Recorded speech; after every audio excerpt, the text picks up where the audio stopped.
The podcasting technology of NORML is made possible by Red Aphid Interactive Media. More information at redaphid.com.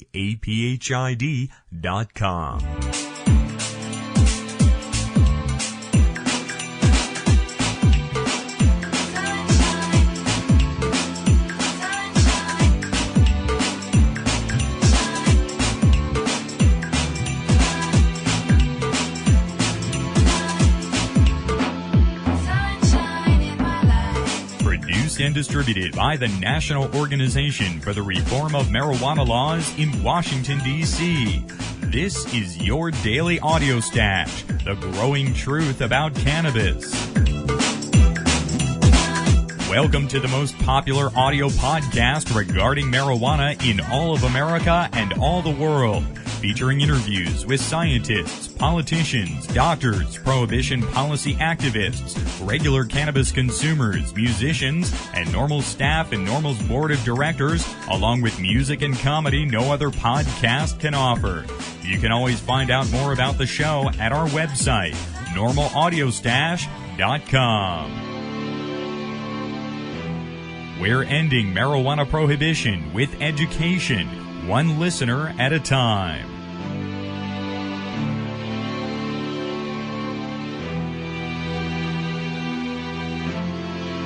Welcome back to the Audio Stash. Today, it is Tuesday, June the 12th.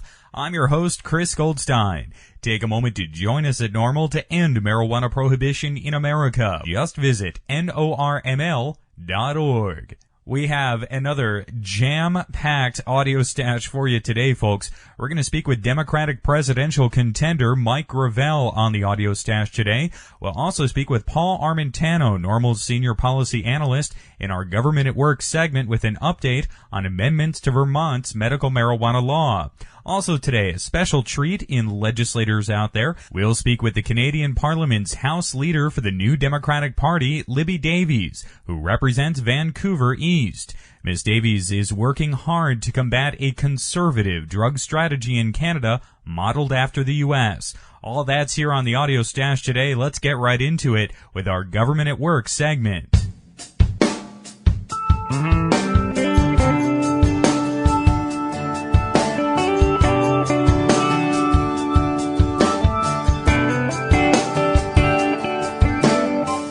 On Government at Work, we're going to speak with NORML's senior policy analyst, Paul Armentano, about amendments to Vermont's medical marijuana law. Paul, welcome back here to the Audio Stash today. Thanks for having me, Chris. Great to speak with you today, Paul. Now, we've seen a lot of activity in New England this year. Tell us about the developments there in Vermont. Well, about 10 days ago, I'm pleased to say that Republican Governor Jim Douglas in Vermont allowed Senate Bill 7 to become law without his signature. Certainly, it would have been better had he stood up for the rights of patients and signed this into law, but frankly, the bill now still carries the same weight as it otherwise would. He just simply took the option of not signing it. Either way, come this July, Vermont's 3-year-old medical marijuana bill will be expanded, and we think that this expansion will greatly help patients in that state. And what kinds of amendments were made to the Vermont law?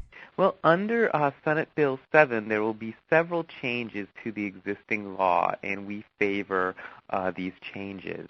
As many people may know, Vermont in 2004 passed what is arguably the most restrictive medical marijuana law in the country, and as a result, in the 3 years of existence, only about 30 or so patients are registered with the state to legally possess and use marijuana.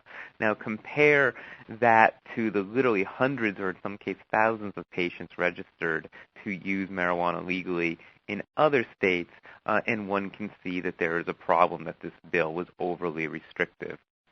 One of the major things that Senate Bill 7 does is it expands the definition under Vermont state law of a debilitating medical condition.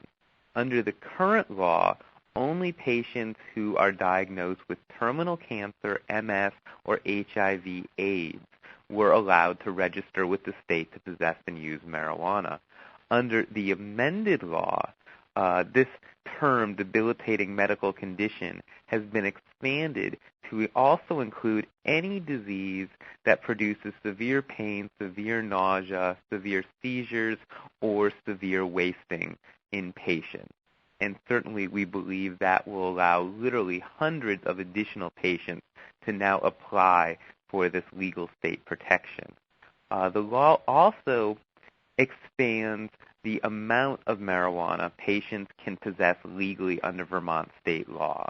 Under the current law, patients are only allowed to grow up to one mature marijuana plant and have two immature marijuana plants on their premises. They're also allowed to possess up to 2 ounces of marijuana. Under the amended law, patients will now have the option of cultivating up to 2 mature marijuana plants and possessing 7 immature marijuana plants. Once again, these are limits that we feel will be much more in line with patients' actual needs than were under the original legislation. And Paul, I also understand that these changes in Vermont would allow some doctors in other states, surrounding states, to make that marijuana recommendation and have it work within the law in Vermont. One of the amendments also under this new legislation is there is language that would allow doctors in some neighboring states, specifically Massachusetts, New York, and New Hampshire, who have a bona fide patient relationship with patients in Vermont to also have the ability to recommend marijuana to them. And that is important in states like Vermont and in these rural areas where patients have to travel quite some distance to see their primary care physicians. Some patients may not have easy access to primary care physicians, and this language considered that fact and tried to work with patients who may have physicians in neighboring states or live on the borders of Vermont and some of these other states. And are these medical marijuana laws in New England, Rhode Island, Vermont, are they more restrictive in nature overall? Well, I wouldn't necessarily say that New England's programs are that restrictive. Vermont's most certainly was, and one of the reasons for that was because in 2004, this was a highly contentious issue among legislators, and a lot of compromises were made along the way to get the initial bill passed. And now, as you see, it took about 3 years for legislative compromises to be made once again, but in this respect to expand the bill to get it much closer to the way proponents would have wanted the original bill to have been written.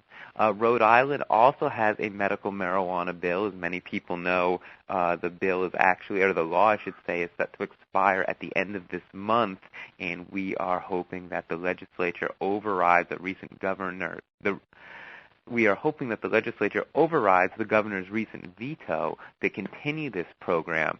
But once again, Rhode Island's program, I would not argue, is really any more restrictive than many other state programs, such as, say, Montana's or Oregon's or Washington's. Once again, the law was passed by the legislature, and sometimes when you have that, you inherently get a slightly more restrictive program than a law you would have gotten if it was passed by initiative. Maine's medical marijuana law, which has been on the books now for a good 8 or 9 years, was passed by voter initiative, and it is very similar to the other medical marijuana laws that did pass by voter initiative back in the mid-1990s. And I would not say it's a particularly restrictive program. In fact, unlike many state laws, it does not even require patients to be part of a licensed state registry to receive a state legal exemption to possess and use marijuana. And though the law is passed and the amendments are made, I know it's also important for politically active individuals in Vermont to stay in contact with their legislators. This is one of those happy circumstances to send along a nice note of praise. Sure, it's very important. We tell people all the time to write their elected officials when they oppose legislation or when they oppose some of their activities. It's equally important for people to write their legislative officials when they simply want to say thanks. It took a lot of courage for many of these Vermont legislators, particularly the sponsor of this bill, Senator Sears, to stick his neck out and move forward with this sort of legislation, and the public in that state really ought to be in touch with their legislators and tell them, hey, you did the right thing, you have my vote for doing so. Righto, Paul. Well, many thanks again for joining us here today during Government at Work for this update on Vermont. No problem, Chris. Paul Armentano is NORML's Senior Policy Analyst. You can contact him with questions or comments via email. Just send an email to paul@norml.org.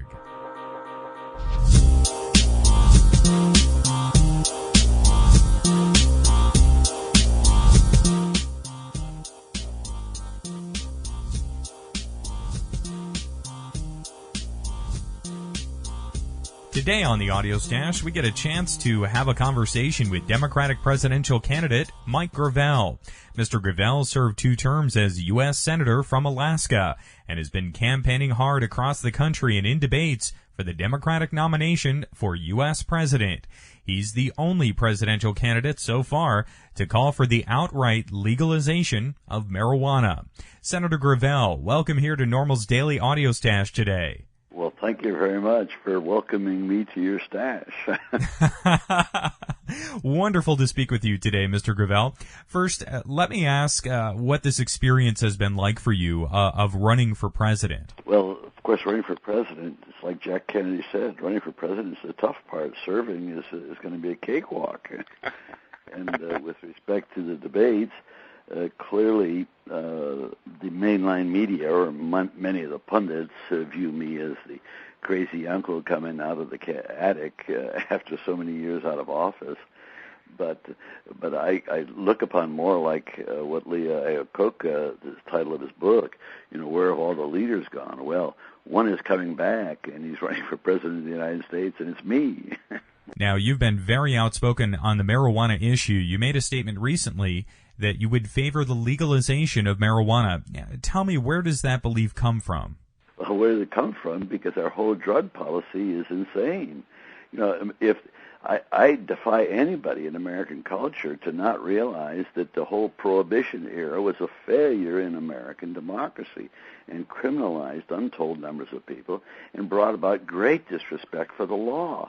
Now, when you have a bad law and people don't obey it, well, it flows over to other areas. So where I come from, it is a realization from day one that the prohibition against marijuana and the problems with hard drugs is not a criminal problem. It's a public health problem, and we have to deal with it as a public health problem. And so here what we've done is we've filled our prisons full of people that shouldn't be there, and we've criminalized a substance that is not nearly as serious as alcohol in terms of addiction.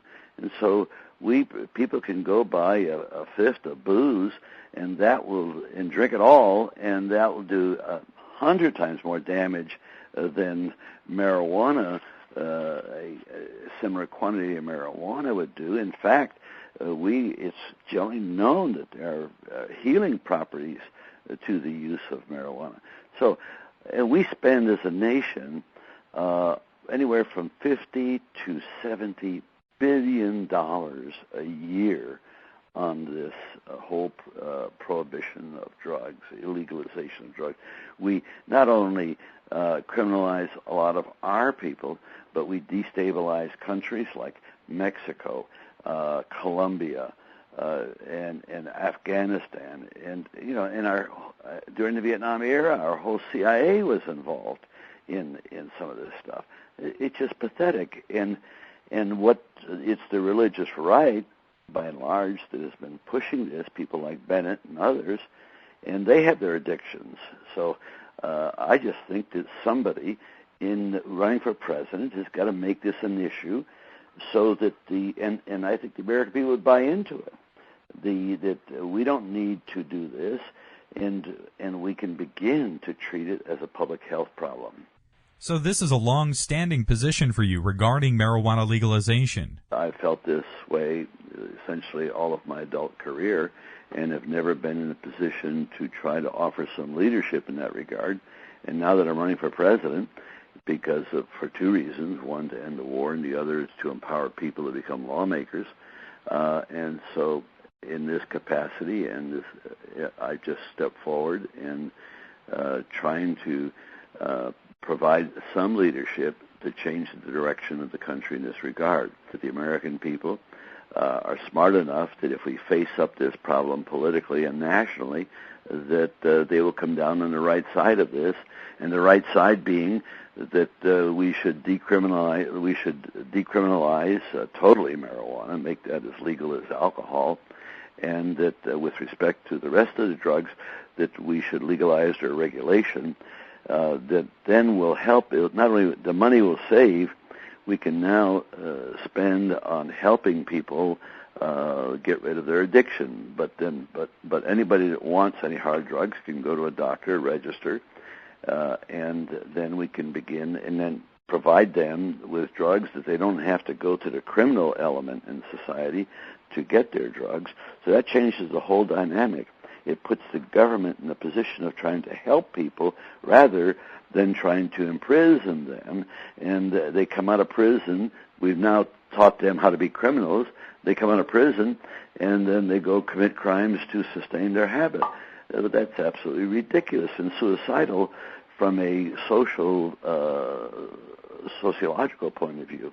So that's as much as I know on the Alaska side. I do know that there have been some studies that show, and quite lengthy studies, 12 years, where there's been no trace of proving that marijuana, the use of marijuana or cannabis, that would lead to addiction to hard drugs.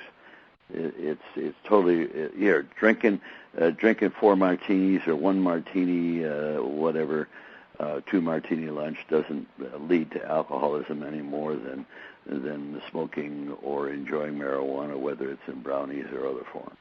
Senator Gravel, you've been outspoken about the Iraq conflict as well, stating that you would immediately bring the troops home. Let me ask, how much do you think prohibition has played into the kind of power-taking we've seen in the last 7 years that has created this whole foreign policy situation? I don't know, and that's a very good question. I do know this, that the interrelationship of issues that limit our freedom, and these have been on the increase, obviously. With the attitude towards war, the fear that's induced by the military-industrial complex for the last 50 years in our society. Because if you can keep society living in fear, you can sell them almost anything for their protection. We see this with the extent, or the overblown extent, of Homeland Security, and so fearing drugs. And of course, the whole drug program creates criminals. So now you got to fear these criminals that are pushing drugs or on drugs or what have you. And then, of course, the answer to that is you've got a problem on the streets. So you now got to empty the streets out, put everybody in jail. Here, think of the shame of our democracy that we have more people, 2.3 million people in jail, more than any other country in the world. And we're supposed to be a free country. So no, I think, Chris, it interrelates, and I keep saying this, that what we need is a president that calls upon the courage in all of us. And the reason why I use courage, which is so important, because that's how we can implement the rest of our virtues. Now, FDR, faced a similar problem, very similar. He's the one that ended prohibition, and also he's the one that called upon the people to put their fear aside. There's no reason to have the amount of fear we have in this country: fear of terrorists, fear of gays, fear of people of color, just fear of immigrants, fear of communists. There's just no end of this. And of course, their response is, well, we got to do a war on this, war on terrorism, war in Iraq, war in Afghanistan. And now we want to, many of these same people want to do war in Iran.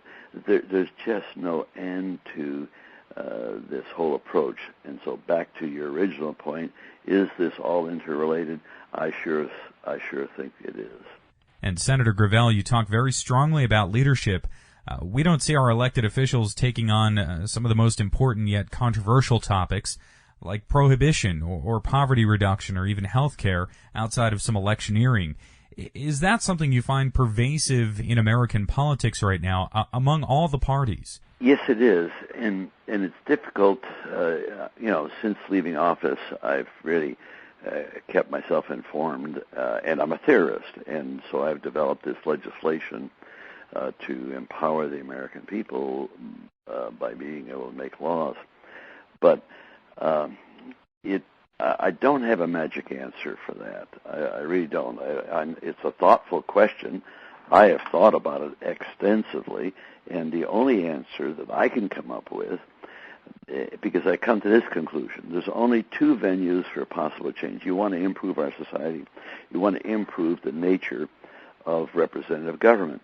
And so how politicians act is really dictated by the way representative government works.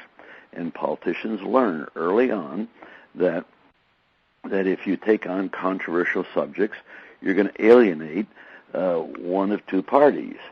And so you learn the art politically of not taking on controversial subjects, which means you don't advance society by providing thoughtful solutions that then can be discussed at length within the polity, but you stay away from that. And so what politicians learn, and this is a bit of a cliche joke, is that, the person who's really commanded the art, and I did in my heyday, my salad days when I was in the Senate, is you can tell people to go to hell and make them look forward to the trip. That's a politician. And so now what we have to do is recognize that it's the structure of representative government that does it. A politician wants to please, generally, they want to serve. And we get a lot of good people that go into politics and public service, and we need a lot more. But what happens is the longer they're there, the more they enjoy the heady wine of power. And power corrupts. It corrupts everybody. And so we have a problem, and that's the reason why I'm so strong on term limits, is that if power corrupts, then we have to limit the amount of time any elected official has it, or a judicial official. I would put term limits on the one term for the president, 12 years for senators, 12 years for House members, but make their terms 4 years rather than 2, and then term limits on the entire judicial system, that including the Supreme Court, 12 years, and you're up and you're out. This way, you turn over the leadership of the country. We'll never get back to what many thought we should have, just citizen elected officials. No, life is too complex now in our society. But what we can do is turn over the number of people that serve and use power, so that you have a continuous influx. What I've noticed as an elected official is that most, and this is what I've observed in the Senate historically and in my own case, most of the people do all of their great work in their first term, first 6 years. I did it in 4 years. And so after that, you're sitting there trying to keep your power. You're careful what you have to say because you're afraid that people will vote against you and so. And I was not careful. I was a maverick. I just continued, and I don't know why I'm like that. I am.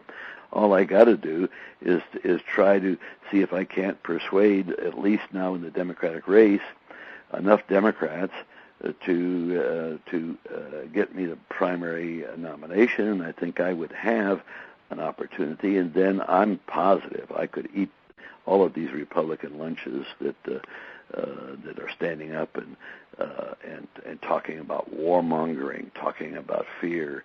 I think the American people are ready for a new dialogue in that regard. Now, will I get elected? It all depends on the people. I've made a calculation. One I'd like to be president. I think I could do an unbelievable job there. But I also think it's more important to have the people empower themselves than just empower Mike Gravel, to empower themselves to make laws, because I'll be long gone, and that power will really operate to the benefit of our society. Well, Senator Gravel, this has been a great conversation here today. I cannot thank you enough for taking time to join us here on NORML's Daily Audio Stash today. Well, Chris, thank you for having me. Thank you very much again. Senator Mike Gravel is running for the Democratic nomination for U.S. President. We have links to his website on our website today at normalaudiostash.com. Next up on the Audio Stash today, we get a rare chance to speak with an elected official from Canada's National Parliament. Libby Davies is the House Leader for the NDP, or the New Democratic Party of Canada. She represents Vancouver East in Parliament. Libby, welcome here to NORML's Daily Audio Stash today. I'm pleased to be there. On the phone anyway. It's great to speak with you today, Libby. You know, I saw your debate in the House of Commons there regarding the new drug strategy proposed by the Conservative government in Canada. Let me ask what your thoughts are on this drug strategy and what you think of the U.S. approach of prohibition. Well, I mean, our big concern here is that with the new Conservative government that was elected in January 2006, that they're about to turn the clock back and move much, much closer to to George Bush's failed drug strategy. Canada has had fairly successful programs. Very slowly, we've been pushing governments to adopt what we call the 4 pillars approach. And in fact, I'm very involved with people who are sort of trying to take on prohibition as a whole. And so we've made a lot of progress. But with the new Conservative government that we have, there's no question that they are ideologically opposed to harm reduction. They're opposed to safe injection sites. They're opposed to any measure that is apparently beyond sort of further criminalization and enforcement regimes. So we're actually very, very worried. We're expecting a slew of bills to come through that focus on, quote, enforcement. We've already seen in the last budget that just came out in March that we're now debating actually, that they already have moved harm reduction as one of the pillars. And although they say they're putting some money into prevention and treatment, it's a very minimal amount. So Mr. Harper's focus is on an enforcement strategy, the criminalization of users, focusing much greater capacity on enforcement, which of course we know from what's happened in the United States has been an abysmal failure. I mean, basically the war on drugs is a war on poor people. Indeed. Also, you say this strategy is a, quote, carbon copy, close quote, of George W. Bush's prohibition strategy.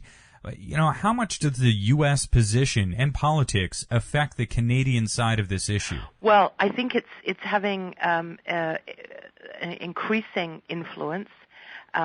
We've seen the drug czar come up to Canada repeatedly. He did under the previous administration or government here as well. But I think Mr. Walters is finding, that the Conservatives are listening to what he's saying.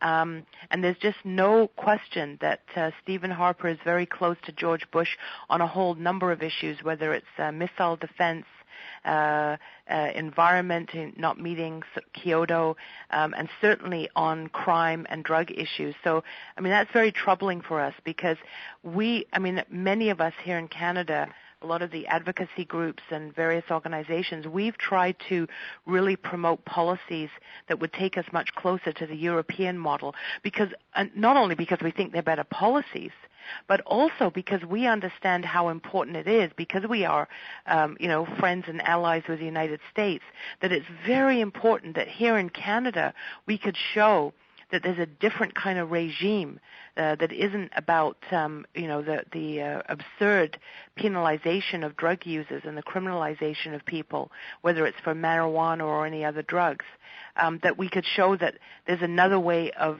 developing public policy that focuses on harm reduction, that focuses on proper education, and where necessary treatment, that would counter what's going on in the U.S. Libby, you mentioned John Walters. One of his favorite phrases, it seems, is the phrase BC Bud. But British Columbia and Vancouver in particular are growing a lot more than good marijuana. This area seems to be growing a much more progressive policy and approach to the idea of marijuana and other substances in society. Well, there's a very strong movement in BC, in Vancouver particularly, that involves users, whether it's marijuana users or other drug users. It involves academics, it involves health officials, elected officials, even across the political spectrum, where we've gone, far beyond even calling for harm reduction. We now are tackling prohibition itself as an incredibly harmful policy. And that debate in Vancouver and that movement of these very diverse interests coming together is very strong. I don't know if I'd say I'm optimistic, but I think at least in BC, and there are sort of other voices across the country, there'll be a very strong pushback on what the Conservative government in Canada is trying to do here. We're in the process of, alerting people. I'm going to go out across the country in the summer and do some speaking to alert different communities to what's going on. But in BC, that's where the real strength is, I believe. And it's really quite incredible because it does cross sort of the spectrum. And it's a very healthy debate that goes on. And there's a very strong sense that, we have to actually tackle prohibition and look at drug policy reform in a much more serious way. So that will continue. But at the same time, we're going to be fighting some of these measures that come forward. And, for example, in my riding, or what you would call a district, we have the safe injection site called Insight. That's a very important measure that's actually saving lives. It's the first safe injection site in North America. And I can tell you, people will defend that with everything they've got, me included. We're not going to let that one go. And it's going to become, I think, the symbol of the struggle that's taking place around drug policy in Canada. We spoke a moment ago about the U.S. influence on Canadian policy, but, what about vice versa? Is there some Canadian influence on some American policy, perhaps for the better here? I've participated in meetings, for example, where we've had LEAP, the law enforcement against prohibition. We've even had, other advocates. We're even up and down the West Coast, because I think that's, I'm actually very interested to promote that kind of dialogue and solidarity, because we are the focus of drugs coming in. We're the focus of a lot of interdiction that, again, has been a failure. So I know, for example, like King County in Washington State has done some very fine work around prohibition, ending prohibition. And so there is, it's not enough. I would love it to be a lot more, but there is sort of good contact networking going on. And again, I think that up until now, some of our American friends have seen Canada as sort of maybe a light at the end of the tunnel, that progressive things were being done here, and and again, this is why I think it's been so important for Canada to take this sort of alternative route rather than the war on drugs, because it has helped provide, a solid, concrete evidence that these measures are working. So we have to keep that going. I think there's been very positive influences, but clearly, we're also shaping up for a battle here. And I think we're going to need to really make sure that people are working together very closely, because I really believe that the public is also light years ahead of where some of these very conservative politicians are. Most people in my district and in Vancouver understand the abysmal failure of the war on drugs. And they've gotten to the point where they understand of, playing the politics of fear and just saying, well, there's crime, there's disorder on the streets. They understand that just bringing in more cops or bringing in tougher criminal sanctions is not going to deal with this issue. And I think there's a lot of people that understand that. But it is, again, about, encouraging and promoting further awareness and education. And I do want to say that I think users are very critical to that process. I know in Vancouver, when drug users, who so often have been marginalized, particularly, sort of hardcore chronic users, this is going beyond marijuana now, when they speak out, and because there's demonization of drug users, right? It's the oldest trick in the book for politicians to vilify and demonize drug users, whether they're smoking marijuana or whatever it is. And so what we've witnessed is that when drug users themselves are organized and begin to speak out, groups like VANDU, the Vancouver Area Network of Drug Users, it really changes the debate.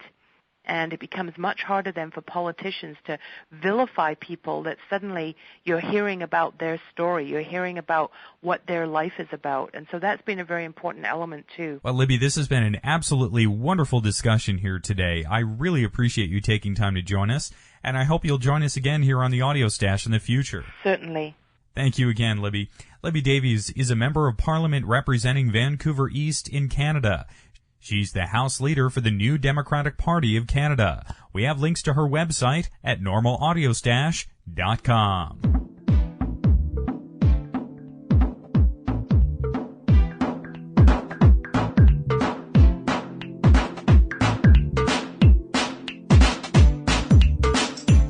You've been listening to NORML's Daily Audio Stash, the growing truth about cannabis.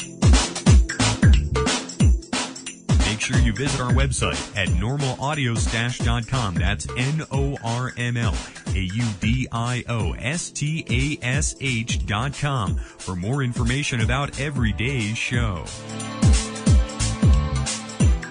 I'm your host, Chris Goldstein. Thanks for listening today. See you at 4:20 tomorrow.